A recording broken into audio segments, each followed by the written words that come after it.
И покрај најавата на премиерот Зоран Заев непосредно по затварањето на избирачките кутии дека од понеделник почнува интензивни средби со опозицијата за процесот на уставните измени во собранието и по 2 дена нема абер за никаква средба. Дел од медиумите веќе излегуваат со информација од високи владини представници дека власта планира да оди на избори без консултација на ВМРО ДПМН.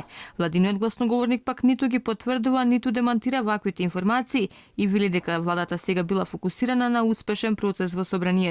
Пратениците на опозицијата треба да ја почитуваат волјата на граѓаните во собранието без никаква дилема.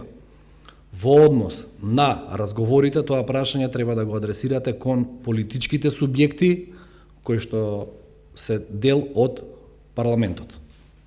Нашиот став како влада е тоа: разговорите со пратениците и обезбедување на двотретинско мнозинство во собранието. И ресорната министерка Десковска топката за уставните измени ја префрли во собранието. Вели немала надлежност тега да се меша во работата на законодавниот дом. Агендата на собранието јас навистина не можам да ја диктирам, ниту можам сега да предвидам дали ќе се продолжи со уставните измени или ќе се оди на распуштање на собранието. Но не само што уставните измени се кријат од јавноста, власта по нивно спроведување и ратификација на договорот во грчкото собрание планира само да го информира генералниот секретар на Обединетите нации, кој пак без никакво образложение и расправа ќе испрати информација до Советот за безбедност дека прашањето е затворено со взаемна согласност на двете страни, повикувајќи се на одредби од договорот за кој Заев и Ципрас се договорија.